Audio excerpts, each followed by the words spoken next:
સરકારશ્રી દ્વારા બહાર પાડવામાં આવેલી પ્રજા કલ્યાણકારી યોજનાઓને છેવાડાના માનવી સુધી પહોંચાડવા માટે સરકારશ્રી દ્વારા વિકસિત ભારત સંકલ્પ યાત્રાનું આયોજન કરાયું।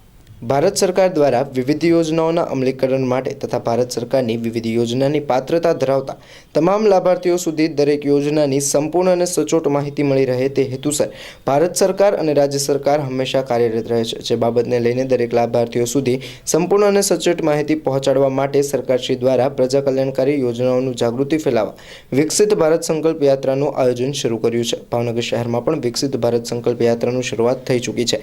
મેયર ભરતભાઈ બારડના હસ્તે આ વિકસિત ભારત સંકલ્પ યાત્રાને તખતેશ્વર વોર્ડ ખાતેથી લીલી ઝંડી આપી પ્રસ્થાન કરવામાં આવ્યું હતું। જુદા જુદા દિવસોએ આ વિકસિત ભારત સંકલ્પ યાત્રા ભાવનગર શહેરના જુદા જુદા વિસ્તારોમાં ફરશે અને લાભાર્થીઓ સુધી દરેક પ્રજા કલ્યાણકારી યોજનાઓ લોકો સુધી પહોંચાડવાનું આયોજન કરવામાં આવ્યું છે। જેમાં શરૂઆતમાં તખતેશ્વર વોર્ડ અને વડવા એ વોર્ડ ખાતેથી આ વિકસિત ભારત સંકલ્પ યાત્રાને પ્રારંભ કરવામાં આવી હતી, જેને પગલે વિશેષ મહેમાનો પણ ઉપસ્થિત હતા, જેમાં મેયર ભરતભાઈ બારડ, સાંસદ શ્રી ડોક્ટર ભારતીબેન શિયાર, ભાવનગર પશ્ચિમ ધારાસભ્ય જીતુભાઈ વાઘાણી, ભાવનગર પૂર્વ ધારાસભ્ય Shrimati Sejalben Pandya, deputy mayor Monaben Parekh, standing committee chairman Rajubhai Rabadiya, શાસક પક્ષના નેતા કિશોરભાઈ ગુરુમુખાણી, ઉષાબેન બદેકા, ભાવનાબેન ત્રિવેદી તેમજ વિરોધ પક્ષના નેતા ભરતભાઈ બુદેલિયા પણ હાજર રહ્યા હતા।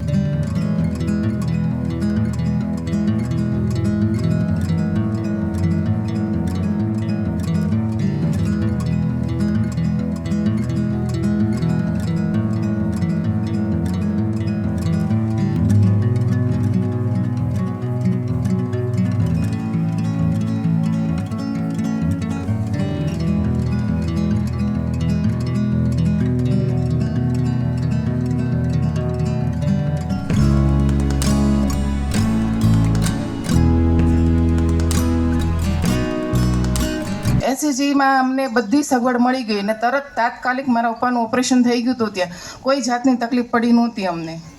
નામ શિલ્પાબેન સોલંકી, હું રહું છું ચિત્રા। પહેલાં મારે ગેસ નહોતો ત્યારે હું લાકડાની મુખને શુભ અભિનંદન કે આવું અમને અભિનંદન આપ્યા કરે। સ્કૂલની બાળાઓ, પ્રેસ મીડિયાના કર્મચારી પ્રતિનિધિઓ અને મહાનગરપાલિકાના સૌ કર્મચારી મિત્રો, આજના આ કાર્યક્રમમાં આપ સૌ ભારત વિકસિત સંકલ્પ યાત્રા કાર્યક્રમમાં ઉપસ્થિત માનનીય મેયર સાહેબ ભરતભાઈ બારડ, કમિશનર સાહેબ NB ઉપાધ્યાય, મંચસ્થ મહાનુભાવો, અહીંયા ચાલો વિકસિત ભારત સંકલ્પ યાત્રા આજ રોજ બીજા ત્રણની ચાલુ થયેલી છે।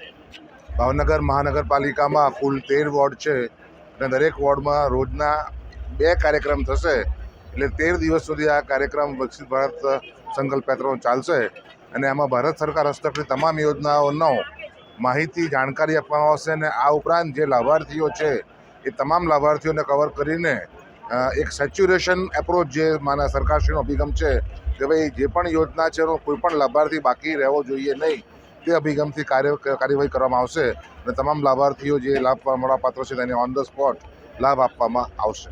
ધન્યવાદ।